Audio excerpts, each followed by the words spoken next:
2008 Chevy Tahoe orifice tube change, expansion valve, also named by the expansion valve, front expansion valve, not rear.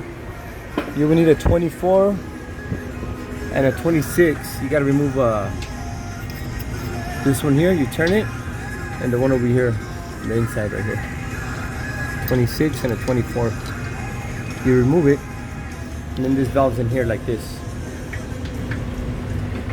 stuck in there. This is for the AC. So if your AC has a clogged up valve, you know, you're gonna have issues with it not getting cold, you know, it's not working properly.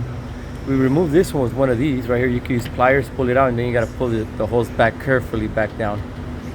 Look at this, I never seen this before, but you see where the weird, I never seen a orifice tube like that. This is how it's supposed to look like, guys, like this. See? This is the one I removed. So I don't know what's going on here, but something's wrong.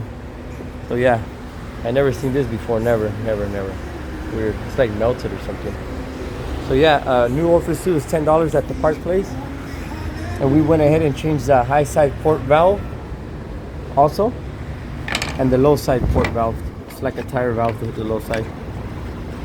We need one of these tools to remove the low side, and the high side valve is this one here. This is a part number for Chevys. Is an 800-955 doorman part for the high side. So yeah, I was surprised. I've never seen this before.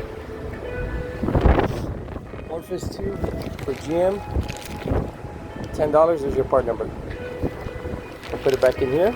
Remember, when you install it, you want to put some oil in it. Freon oil around here inside of it. Some Freon oil, and that will be this one right here. We're changing the AC compressor on this, and the low side, high side valve, and the orifice tube. So we're gonna get that. We're gonna get better, way cooler inside. It was only 75 degrees. We're gonna get it way cooler to 55 degrees with this orifice tube. That orifice tube was done toasted, no good.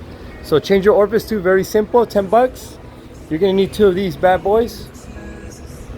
And make sure there's no Freon in it too. You have to have no Freon in it. Okay, no Freon in there.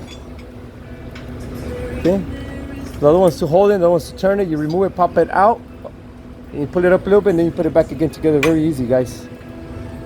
I'll probably do a video right now when I put it back in. Okay, part number 2, so you guys can watch it. Subscribe to the channel for more videos.